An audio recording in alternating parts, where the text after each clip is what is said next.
Alright, what is up guys, and welcome back to the channel. Today you're watching the ultimate breakdown of UFC 306 main event, Sean O'Malley versus Merab Dvalishvili. Now, man, what an event. They're going to be doing this one at the Sphere. Dana White is hyping it up to be the best thing that has ever happened, and it's only right that it's headlined by Sugar Sean O'Malley, one of the biggest superstars in the UFC today, in the best.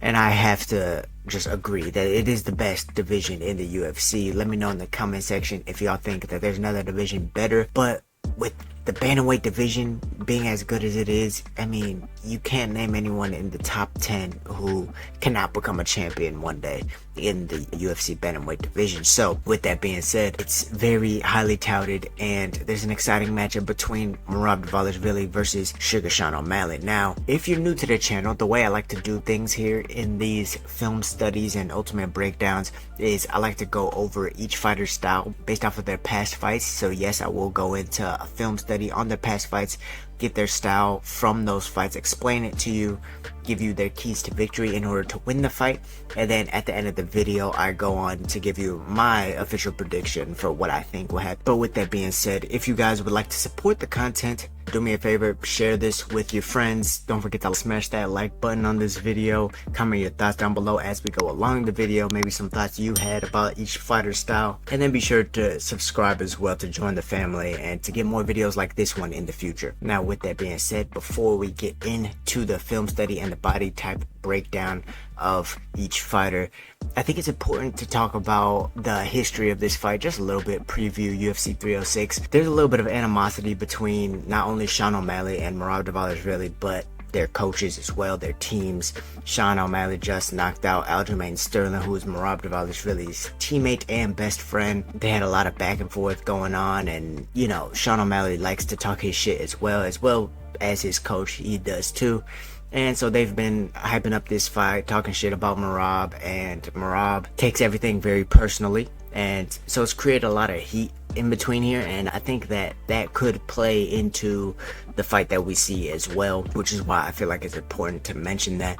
But without further ado, let's go ahead and get into the body type breakdown of each fighter going into this fight. Alright, so Dvalishvili going into this fight is a slight favorite over the champion in Sean O'Malley. That is a surprise to me, given how many fans Sean O'Malley has, how popular he is, and how dominant he's been. Very surprising. However, their records are 18-1 versus 17-4 for Merab. Sean O'Malley has a massive height advantage of 5 inches at 5'11 to Merab's 5'6, and a 4-inch reach advantage, 72 inches to Merab's 68, with a 2-inch leg reach advantage as well. We don't even need to go into the stats to tell you these guys' styles. It's a striker versus a grappler.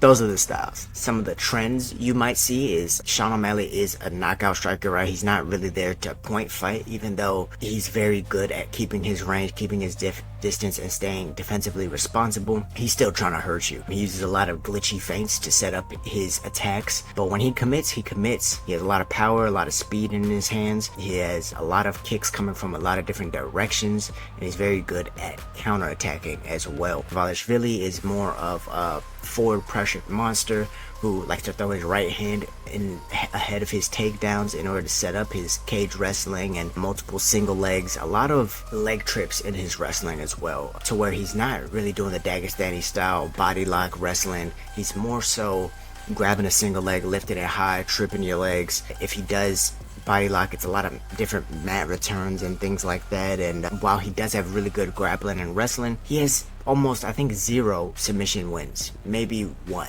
submission win in his career, which is pretty crazy for a grappler. A lot of decisions. I believe his last 8 wins all by decision. Oh no, he had 1 TKO over Marlon Moraes. Yeah, so this is the kind of fighter that Merab Dvalishvili is. Yeah, 1 submission win, and it was an armbar. Okay, so with that being said, getting into the fights, first we are gonna break down, going in order from the longest fight ago to the most recent. First, for Merab Dvalishvili, we are gonna watch his fight against Jose Aldo. Now, like, we're not gonna watch all of these fights because it would take forever to break down every single second of these fights, but we're just gonna go over a few things in order to determine their style and how their styles play out against each other. And for Merab, I gotta be honest, it was a little bit hard to find an opponent like Sean O'Malley that he's fought. I mean, he's fought strikers, he's fought some of the best strikers in the world, but he hasn't fought any striker who really moves like Sean, who switches stances as much, who's as jittery and as floating on the feet with as good a footwork as Sean O'Malley. So it's hard to say that he's fought someone like him before, so this is how he'll approach him, but I'll do my best. And on the flip side with Sean O'Malley, it's kind of similar, except that he's also fought Aljamain, which is one of the fights we're going to watch. So getting into the fight, first with Jose Aldo. Now, this fight was at altitude, right? But Jose, some of the reasons why I didn't necessarily want to watch this fight was just because Jose is a very stationary fighter, very Muay Thai heavy, while Sean O'Malley moves a lot. Jose doesn't really feint. He looks to defend, and then he'll throw his strikes hard and in concession. But one thing you see from Merab a lot of the times is what he just did there. Blank kicks. He'll throw a lot of like just random spinning back kicks that never land, almost to just put something in that space for people to respect the distance and back up, just like he threw that push kick right there. He's doing everything just to try and get Jose to back up because he likes to push people back to the cage and for his wrestling opportunities. We see Jose just being very patient, and to be honest, Jose really didn't do much in this fight, so I'm not gonna harp on this too much.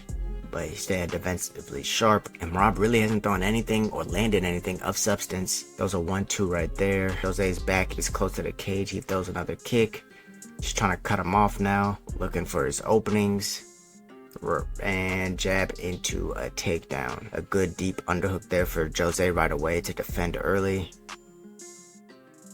Tries to go for a single leg, looking for those trips, but he's having a hard time carrying that leg because Jose's putting a little extra weight on it. Let's go back to that. Again, he wants to, ideally, if you can see my mouse here, Merab wants to lift this leg up and start using his right leg to trip Jose's leg, whether it's outside or inside of the leg. Outside of the leg would put Jose on his back. Inside of the leg would make his hands touch the mat.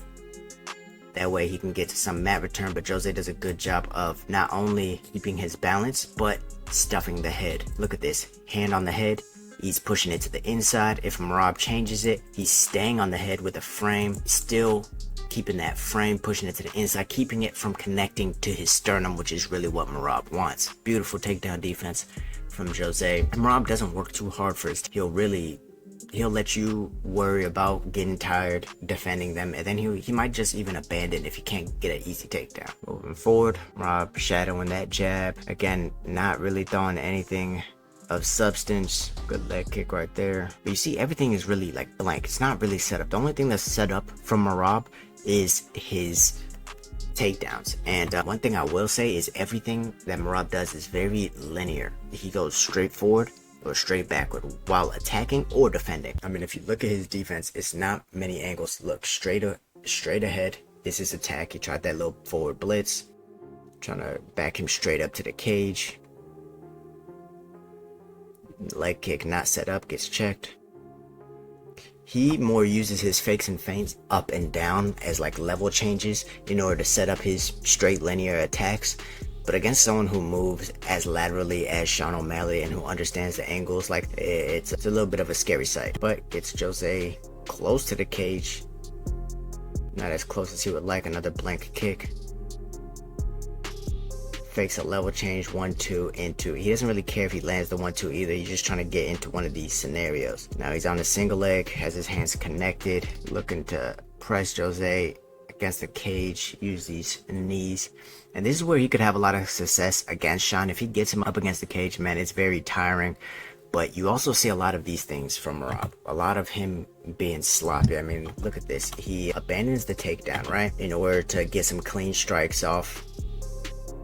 After the lift, he lands a couple strikes, but had Jose would have followed up maybe with a knee or anything just to pressure him instead of just letting him get back up to his feet, it could be a different outcome of that little sequence or situation. It's the person who makes the least amount of mistakes in these high-level fights that wins majority of the time. Jose finally throws his first combination of the fight, lands a clean knee to the body of Merab. But again, what are we seeing here? Jose throws that combination, Merab backs straight up, no angles taken. Merab starts to attack, straightforward, and oftentimes leads with his right hand, which isn't a bad thing if you're connecting or setting up takedowns. But that is also what Aljamain did to Sean O'Malley, and he got knocked out. Okay, let's skip ahead a little bit. So again, we see another combination by Jose. Merab back straight up all the way until he hits the cage. Do you see how dangerous that is? No angles taken for that defense. Now, all right, let's go ahead and go on to the next fight. The next 3 rounds are pretty much just like that. It was a very boring fight, so we're not going to break it down too much. However, Merab's next fight against Petr Yan, it's against another stationary striker though, but also someone who has some wrestling education as well, more in their prime, a little bit more of a boxer than a kicker than Jose. But right immediately, Yan starts to pressure him, and in this fight, you're going to see a lot of these. Just single legs in order to not only back Yan up, but in order to keep him guessing and make him hesitate throwing his strikes. This is one of Merab's best attributes. Again, he's backing up all the way to the cage, which is not where you want to be, but a right hand into another single leg. Not a lot of effort in these takedowns, just trying to pick up that leg. Very simple style, to be honest. It's hard to, man, I feel like the people who are really betting against Sean O'Malley in this fight are people who doubt his gas tank, because we have seen signs of fatigue. Even though they're fighting and you're gonna get tired, especially with the style that he implements. I feel like those are the main people who are thinking Merab is gonna win. Again, all of Merab's defense is straight backwards. Throws an arid kick, followed by a right hand. As soon as he feels like Yan is gonna start throwing a combination with his hands, he ducks under every time. On the jab. Leaning over his feet. See, I don't like this. But this is what I don't like. Throws his 1-2, and look at where his head is compared to his feet. He's leaning over his feet. This is not good body positioning for someone who's trying to get back out of range. This is fully committed, and it is just for a counter striker like Sean O'Malley, who's looking to just step back and strike you down with a left or right hand. This is almost picture perfect to what we saw Aljamain do against Sean O'Malley. Yeah, and in my opinion, Aljamain has a lot better defense than Merab, but I digress. A lot of the reason why he does lean over his feet like that is so that he could shoot the takedown afterwards. So he's kind of reaching just to distract you, get your hands up, and then he shoots underneath. It's a very fatiguing style to go against because he's always looking to pick up that lead leg, and you don't really want to end up in a wrestling exchange with him. Those were some good low kicks by Yan. Right hand into another single. And last thing I will say, or one of the things I will say, is if you go back to how he's shooting a lot of these singles, pay attention to his head. His head is on the outside. Again, I told you he likes to lift it up and start tripping the legs. But until you do that, the way he's shooting head outside singles. This is very dangerous when you're going against someone who, to be honest, I think his main method of attack while grappling Sean O'Malley is his guillotine. That's all I've heard about. His guillotine, his guillotine, his guillotine. That's how he's subbed people in competitions, was his guillotine. I've seen a little bit off of his back. His triangle omoplata sequences in order to get back to his feet are pretty good. But all I've been hearing is that how he has a nasty guillotine. Head outside singles a guillotine is a game changer. Yeah, and we've seen Merab get choked out unconscious by a guillotine from Ricky Simone in the past. This is one of the reasons why. He shoots a lot of head outside singles. It's because everything he does is a single leg. All of his entries are single legs. Easiest to get, but actually hard to complete against people with longer legs and limbs. There's a head inside single. Much better, and then he goes for his trips. What did I tell you? Outside, inside. Isn't able to get it, and then tries to strike off the break. He'll also always try and strike off the break, but this isn't when Merab has his success. Let's go later into the fight, say round 3. This is when Merab has his success, when he can inch a little closer to you, throw that right hand, get to those single legs, mix in the strikes just like he's doing now, get you against the cage, get you fatiguing and constantly worried about the takedowns, to where if he faints, you might level change on your own. You see Jan doesn't even really want to strike because he knows a takedown is coming. And right there, those aren't good positions to be in. Right here, there's guillotines here, there's a back take here. Jan tries to take his back, he stands up. There's foot sweeps here. He puts himself in a lot of bad positions because he tries to commit so hard for not only the striking, but also to set up his grappling. He wants to be in those wrestling situations so bad that a lot of times he puts himself in danger, but a lot of times people are so fatigued that they can't take advantage of it. Single leg to a back take. He has his hands locked. Now he's gonna look to just weigh on him. Maybe try and trip his legs out from underneath him. Or change it to a double leg. Jan's able to get one leg inside and actually start grappling himself. Very interesting here. Another right hand to a single leg. As you can see, it's almost the same entries every time. It's a jab to a single leg, right hand to a single leg. Just like I said, or to a double. Pressing him against the cage. And it's like, even if you defend it, you're on defense the whole time, which enables him to win the decisions. So, I don't even know if we need to watch this last fight, but we will. We're also gonna watch his fight against Henry Cejudo, just to, I guess, get some finality about his style. So, early in the fight, Cejudo's trying to chop the legs. There's the blank kick we talked about earlier, trying to just cover up that distance, that void in between them. Again, he even just jumps there with a jab. I mean, very awkward. Look at this. He like fakes a lead flying knee to a jab, just trying to cover up everything in between them. Look, everything right here. He's trying to take up this space. That way you're unwilling to come forward. That way he can start his forward pressure, wrestle your legs, get you to the cage. And even a front headlock. He really likes the front headlocks as well. There's a low kick. Steps in with a 1-2 right there. Backs up, straight line. That was a good uppercut by Merab. But he is willing to throw the hands though. Don't think he's some kind of bitch just because he likes to wrestle a lot. It's not like he's unwilling to throw the hands. He just knows his strengths. Oh, see, he tries to stay in for a 1-2-3 right there. Gets caught by Cejudo. And Cejudo really looked good in this first round, mixing the grappling with a right hook. No takedowns yet from Merab. A little bit of a different style. He's fighting against another wrestler.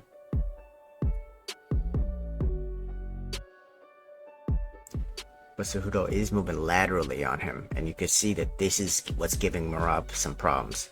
This lateral movement of Cejudo. He's not going straight back. He's not running into the cage for easy entries to shots.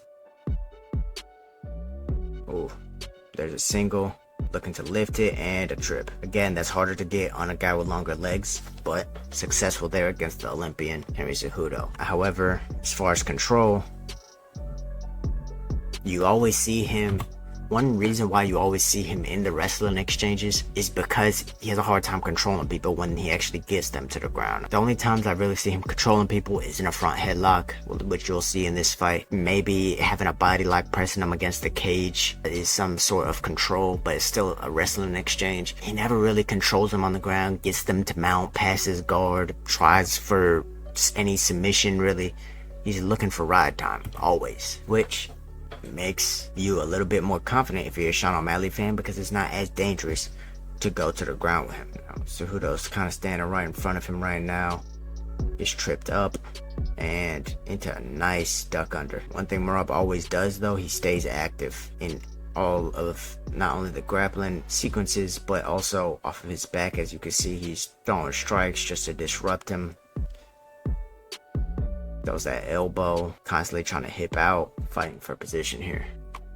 Finally gets to a 2-on-1. He's gonna start trying to stand here. Let's see if he gets up. That was nice by Cejudo to gather him. Oh, finds a little bit of space. Cejudo's now on his back. Tries a Granby, gets denied. Starts standing. Cejudo has his hands locked, but it's a little loose. It looks like Merab's still fighting the hands. His wrestling is top notch. He is a wrestler. Like I said. However, moving forward, we go to the second round. Is usually Merab's takeover round, where he starts taking over the fight because people start to bear under his fatigue that he brings. Ooh, that was a good single leg entry to the back from Cejudo. Again, great defense from Merab. And now he's fighting. He's landing multiple strikes against Cejudo. But keep in mind, they're both landing on each other. You don't want to exchange like this with Sean O'Malley, right? Again, uses those kicks to take up space, setting up his hands. Cejudo tries another single leg, gets stuffed. Oh man, constantly walking forward. Uh-oh, that was a good 1-2 from Merab. Oh, he's fighting now. And Merab's style is the same whether he's tired or whether he's fresh. Almost like Dricus in a way.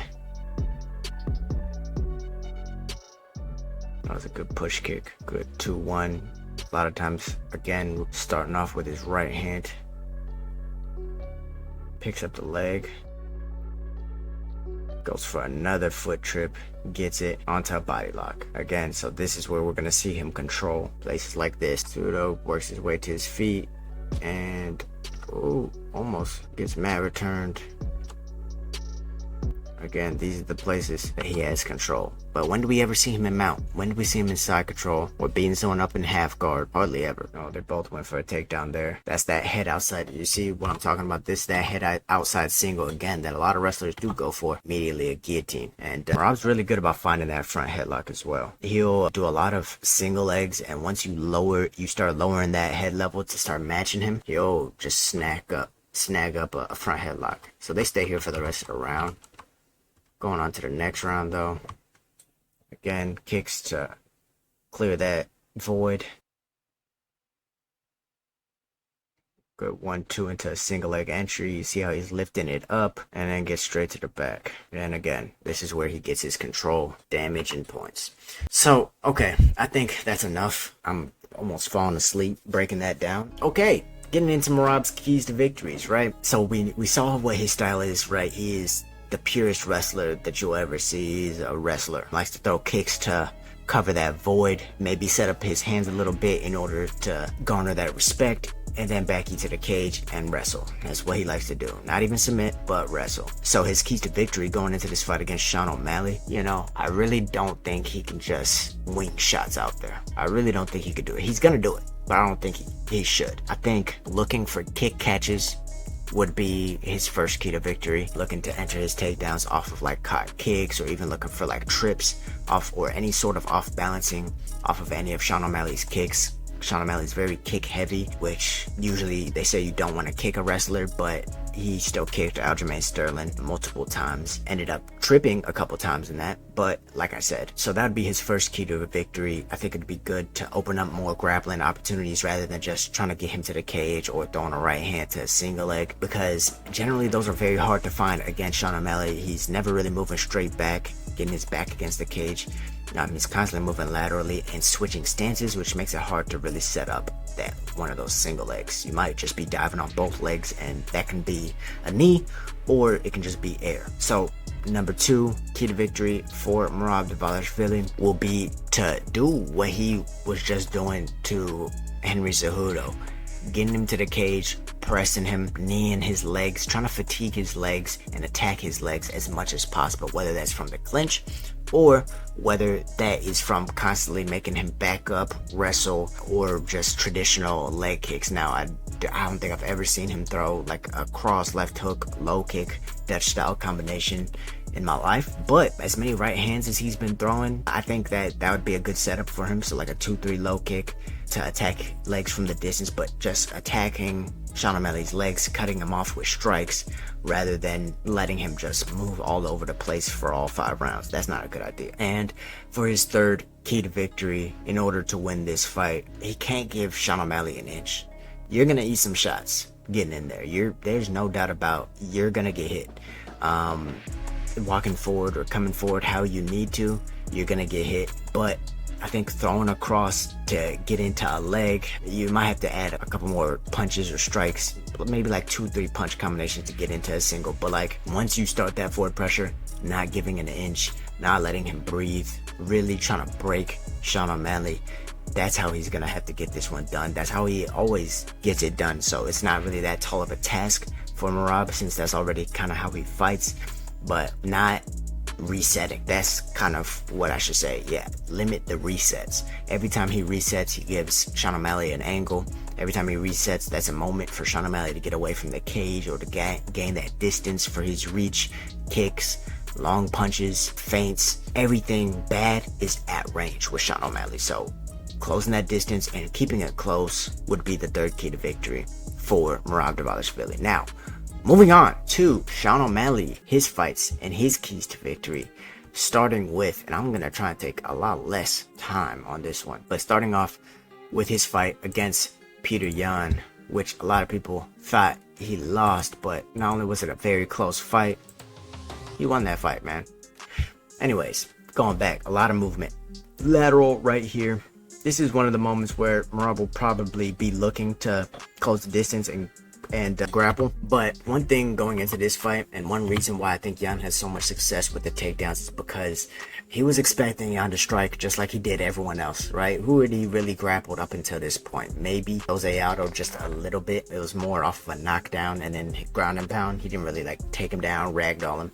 So he was expecting a kickboxing match. He even said it afterwards and beforehand. But here are the kicks, the lateral movement, the feints.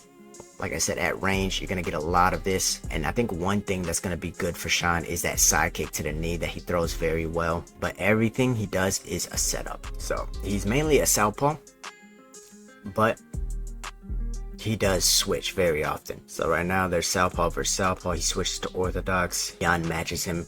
Part of the reason Yan is matching him is to close that distance. If they're in open stance, meaning opposite stances from each other, there's a big gap that you gotta cross in order to get to that person. And Yan being the shorter guy, he wants to eliminate that as much as he can without leaving openings, which is like throwing strikes or just walking into range. And in order to do that, going same stance helps you to do that and gives you more access to your jab as well. That was a good low kick, but long 1-2 from Sean. Throws that push kick immediately out of range after the 1-2. Good side kick to the knee. Oh, that hurt Yan. Another low kick. Oh, just a sniper. That was a sharp one too. That was a good leg kick. And as you can see, Yan is cutting him off with the kicks. That's why Sean is actually having trouble circling out against him. Every time he circles one way, he gets kicked that direction, whether it's to the body or the legs. But this is where it's dangerous for Merab. And he did exactly what Merab would do. Shoot a double to the cage, look to lock his hands, and start kneeing his legs. Now, Sean showed actually great grappling defense, in my opinion, in this fight. Fighting the hands beautifully. Gets off the cage. Boom. Good little switch stance. 1-1-2. Constantly switching stances. Immediately side to side. As you can see, he often angles out while throwing that jab as well. That was nasty. So Yan does a really good job here of throwing this oblique and then cutting him off with hooks and then looking to grapple. That oblique hurt him. You can see him kind of turn away. That was nasty. But gets taken down, immediately gets to the head. That's exactly what he should be doing. Just to try and control the head. Yan does a good job of staying on top, sinking him back down. Here's Sean going for this triangle. Yan defends it. Going for a nice little Choi bar or arm bar. Feet on the hips. Back to the cage. Nice get up. Looking for that arm drag for the escape. Beautiful. And immediately feints to get that 1-2 off. Another thing you gotta see, the way Sean breathes. Look at him in between these combinations. People might think this is him being tired, but you go back to these. Him breathing like that is beautiful. That's what any coach would want who knows anything about fighting fatigue and breathing. You should be breathing like that. You should be trying to maximize how much oxygen you're intaking. That way your muscles can produce the explosive energy or output that they need. Getting as much oxygen to those muscles as possible, especially in a high intensity, high paced fight like this.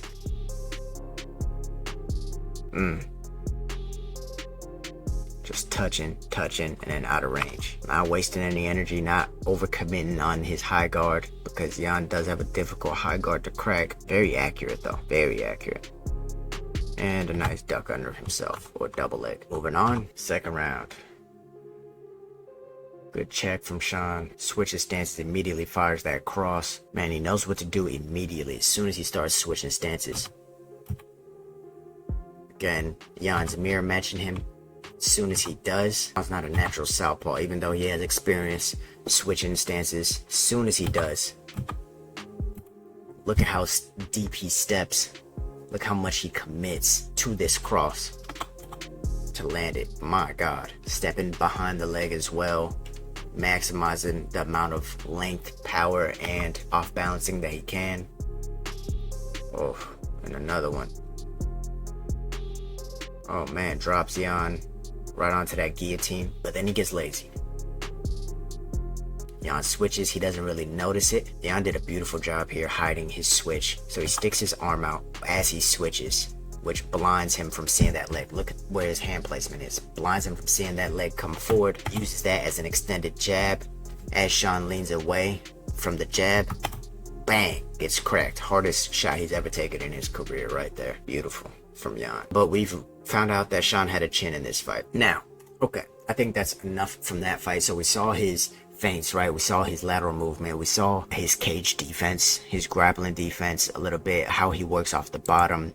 Also his IQ. He stayed here for a while he got his breath back, kind of just locked up his close guard. Very smart considering he just got cracked. He's been in a high intensity fight. He lost this round. You can already see him trying to get that high guard a little bit. But yeah, we saw a lot from that fight. Moving on though to his championship fight against Sterling. The way he approaches a grappler. This is why I wanted to watch this fight. It's very important because Sterling is a good wrestler, good grappler, high level jiu-jitsu. Sterling is a big reason and component for why Merab's style has developed the way it is, why he doesn't really try anything on the ground. He's been training with Sterling the whole time. Sterling's a long, lankier guy who's been better than him at grappling since they started training together. However, Merab they're probably equal, or Merab is maybe a little bit better in the wrestling department. But yeah, that's kind of how he developed. Sterling also doesn't enjoy the pocket that much. He's more of a kicker or a counter striker. He doesn't really like boxing combinations, which is why Merab sets up his kicks, or his hands with his kicks. Makes a little sense if you think about it, right?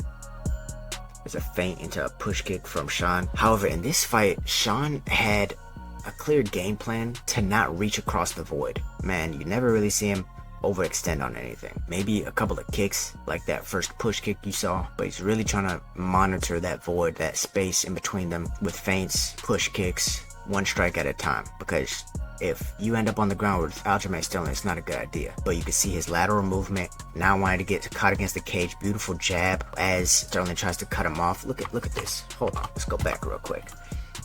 So moves right, goes left, switches stances again. Boom, jab as Aldo tries to follow him. He's constantly playing this little footwork battle. Look at that. Oh my God. Looks like a fucking running back or a receiver up getting off the line in football. It's for my American folk. He definitely didn't want his back up against the cage, and we're now seeing that. He's pressuring Aldo. Aldo looks like he's just waiting for an overcommit to a shot. Aldo also has good footwork. My kick is blocked right there. There wasn't much action in this, but you can see a little bit of how this Merab fight might go, given the fact that Merab doesn't want to exchange with him on the feet. This is how that fight could go. Another teep. Some good low kicks from Aldo. Oh, you could tell that was another game plan. Oh my God, that was brutal. He sidekicked the back leg. He oblique kicked it. Oh, that's nasty. Another feint. See how glitchy his style is? And he only gets better with every fight. Tell me he doesn't look more composed in this fight than he did against Jan. And in the next fight we're gonna watch with Chito Vera, same thing. More composed, the more pressure that gets put on him. Taking a very sideways stance. All really that is available is a single leg, and he kind of takes that away with how many times he switches stances. Like right now would be a terrible idea to throw a cross into a single leg on Sean O'Malley, just because he has so many options. He could take that leg back, he could shuffle backward and snipe you. Like, you gotta get his back up against the cage if you want to have success at taking him down. Taking him down without his back being blocked is just a nightmare, unless you could get him to overcommit. So that's pretty much how that round goes. We'll look at the last 30 seconds to see how this happened. So He overextends on a spinning back kick. As he's switching stances, Aldo tries to close that distance, still moving laterally.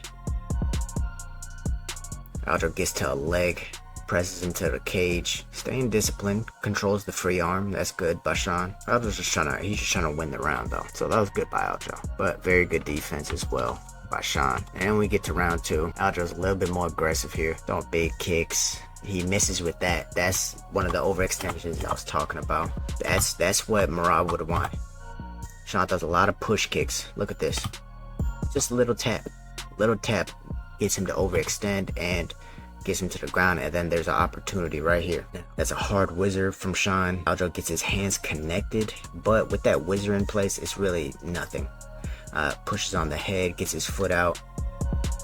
Lateral movement. Beautiful. Another thing, he carries his hands low, which is good not only for initial takedown defense, but it's hard to see his shots coming because they come from a downward angle. So a good teep, steps back, bang. Oh my god, as soon as that happened quicker than I thought.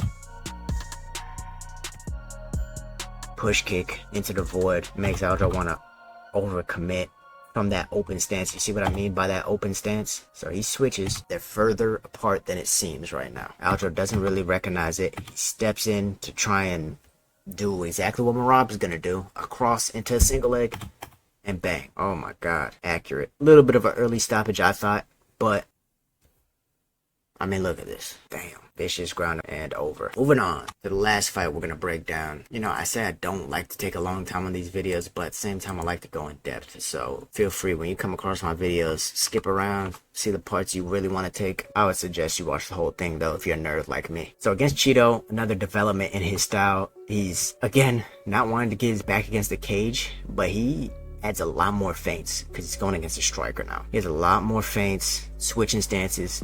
Look how glitchy his style is going to look this fight. Just this round even. Light on his feet, good push kick. Feints the push kick, goes low, switch stance immediately to a jab step into a side kick. I mean, this is all just, he sets it up, then he goes. He sets it up, he goes, he fakes, he moves, good footwork. I mean, what do you think he's going to throw? Right here, what do you think he's going to throw? Deep. Too late. And I feel like I'm glazing him right now. I really do. But at the same time, is it not the prettiest style to watch in MMA right now? 2 hard kicks to the body. Again, with that lateral movement. Faking a jab. Marlon's not really respecting the jab. He's still intent on coming forward. Look at what I mean by him setting up his strikes. He takes a small step forward. Chito switches. And his first intention was just to go backward. So he does it again, knowing he's just going to try and go backward or switch, case the leg. Small little reads like that. With every feint he does this. Throws across, gets out of range. Not there for a counter strike. Cross to the body, switches to make it back open stance. Right back onto the jab. Another step and cross. I mean, look at how he just has him thinking, has him reacting. And everything he throws for real, he lands. Isn't that crazy? Another cross. Chito is just tough as nails. Information. So he's already hit him with what? 2 of those step-in crosses, right? And landed bad. Check out the information. Now he fakes it. Chito dips. That's not good. But it's just information. Okay. Go back to reading. Go back to defending. And moving. Check the kick. Those side kicks to the knee, man. They stop that forward pressure right in its place. Feigns the push kick.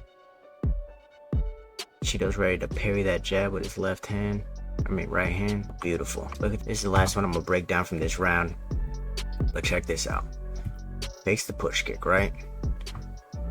Chito's hand, his backhand starts lowering, guarding for the push kick. That's why he has that backhand up. He's ready for any kind of question mark kick as well. But also to parry a jab. Feints a jab again. Again, the hand comes separate. So now he knows that hand is peeling from his face. Look what he does next. Goes to the body. A left hook to grab the hand, or just to parry it out of the way because he knows it's going to extend. Feints a jab, goes to the left hook. Look at this. Again, fakes the jab. Goes to the body. Fakes the jab, goes to the left hand. As he's curling up, bang, to the body again. Just masterclass. And we go to the next round. He's been having success with that cross, whether it's been to the body or to the head. Jab to the body. Finally, I think that was maybe the first punch that landed on Sean's face. That was a good teep. Low kick, feints to the right hand, and check this out, lateral movement. Like, how hard would it be to shoot a single on this man? Constantly switching stances. See this? This is the difference between Merab's defense and Sean's. He moves straight back, and then immediately starts trying to take an angle. Switch the stance, take an angle, come back the other way. He makes you really commit in order to get his back against the cage. Constant lateral movement. Beautiful. Goes to the body. He sees Chito's head. Dip again. Every time he feints, Chito's head dips. Throws that head kick, which is partially blocked. Slapping at the guard. Slapping at the hands. Fighting his feints. Striking. I would consider him the best MMA striker right now. Better than Izzy. Better than Pereira. That was a beautiful jab. Blocks that kick. Circles out. And then again to the body. Chito just can't touch him. Hits him with another right hand. Oh, fakes that knee into a stance switch. But he saw it there. Side kick to the knee. Oh, man. God, he throws that cross. Switches stances into another cross. 1-1-2. He just has Chito guessing. Brutal push kick. Finally starts trying to close him off. And immediately out. 1-1-2 to the head. To the body. That right hand is a laser just landing. Chito is no longer willing to back up, which is why those right hands keep landing, which is a good thing because you gotta take one in order to get in on him, but taking one without firing back is just crazy. Chito still committed on coming forward, hunkers down again. Oh, you see the reactions? Hits him with that cross, hunkers down. He notices it, goes for it again, and a knee, just brutal. Boom. And then he'll swarm you. Jeez. And you see how he was just ready to counterattack immediately. He's in the middle of trying to finish you. About to commit. Feints. Step back into a right hand. He could adjust on a dime. And that's what makes Sean O'Malley so great. So, now that we're done glazing Sean O'Malley, moving on to his keys to victory in order to win this fight against Merab Dvalishvili. Key to victory number one, I think, is going to be to change stances often. I think now we know that he's gonna do it anyways, so maybe we're wasting key to victory here, but I just think that is imperative. I think that's one of the things that's gonna offset Merab's ability to set up his takedowns with his hands, since he has very minimal setup to them, and switching stances will help him angle out quicker, move laterally, and stay off of the cage. So switching stances would be his first key to victory. Second key to victory, I think that's almost imperative, is straight line kicks. Now, I would limit the push kicks or teep kicks as much as possible. He's still gonna throw them probably, and it's probably good to throw them just to keep him off of you, attack that gas tank, and also potentially go up to the head, since Merab likes to hunker down as well. But mainly the straight line kicks to the knee, like oblique kicks or the side kick to the knee. These are the things that are going to offset Merab, and because he's not a big switch hitter, he doesn't like to switch stances that often. You damage his first leg, which he's an orthodox fighter, you damage his left leg, and you're going to be fighting a southpaw who isn't really a southpaw the whole fight. So I think those side kicks to the knee and just straight line kicks like that are all imperative to prevent Merab from just constantly coming forward. So that would be his second key to victory. And lastly, for Sean O'Malley's third key to victory, aside from straight line kicks, aside from switching stances, I think using his guillotines to defend takedowns, stay patient, bear with me, would be very effective. Not to finish the guillotine, but one, to cut off oxygen supply. It makes people fatigue quicker. That's why Merab uses it as well. Two, Merab goes for a lot of single leg, especially head on the outside. So even just snatching up a guillotine real quick or getting close to finishing one will stop him from trying to shoot over and over again, especially if it was actually close. Three, guillotines are very easy to just snag up and let go, so he can go back to any other of the takedown defenses that he knows as well, which we've seen him use multiple times. But it's also one of the things that a lot of people don't see that can finish the fight. That guillotine that Sean has is nasty. He will fall on it, He has a good bottom game as well, so I wouldn't even be too worried if he ends up in his guard afterwards. Sean O'Malley is the real deal, guys. So I think attacking those guillotines for the takedown defense, especially like back against the cage, just using it, cutting off oxygen supply, is going to help him not only manage those 5 rounds cardio-wise with Merab, but have a potential finishing option and everything else mixed in with it. Sean doing what he likes to do. Man, I'm surprised that Sean O'Malley isn't the favorite, but going into my official prediction, y'all could probably see which way that this is going. But my final thoughts on this is Merab is going to try and make this fight ugly, as he should and as he very well can. He is on a 9 or 10 fight win streak. The man is a problem. He's a serious machine. He doesn't get tired. He knows how to manage his energy very well in the wrestling exchanges. And even though his style is very simple and easy to break down, it doesn't mean that it doesn't work, and it doesn't mean it's not extremely hard to fight against, because it is. Obviously, he's beating the best people in the world. What I will say is that I'm not scared for Sean O'Malley on the ground. I don't think that Merab's gonna land giant ground and pound. I don't think he's gonna be able to submit Sean O'Malley. I think it's more of a waiting game. If he gets taken down, manage your energy, maybe land some good shots of your own, and look to get up. Throw up some attacks so that he gives you some space, and then get up. I think it's pretty simple for Sean. Keep this fight on the feet, get back to the feet without taking too much energy. And with that being said, and that being Merab's main path to victory, having to go through all the hurdles just to get to that single leg that he likes to do so much, probably going to start the jump off or start the fight off with attempt. I just think it's an uphill battle for Merab. So if I'm putting my money anywhere, I'm putting it on Sean O'Malley. I think that this is a win for guys who are betting on the underdog, and Sean O'Malley, he's been an underdog in all of these fights. All of these fights I've chosen him to win. I think he's top 3 MMA fighters in the world right now. I think John Jones aside, Islam Makhachev, Sean O'Malley, and Ilia Topuria are probably the top 3 best fighters in the world right now, in my opinion. Go ahead and let me know who you think is top 3 pound for pound. But yeah, there you go. There's my official prediction. There's my ultimate breakdown of UFC 306's main event, Sean O'Malley versus Merab Dvalishvili. Let me know your thoughts. Don't forget to like, comment, and subscribe, and I'll see you guys in the next one. Peace out.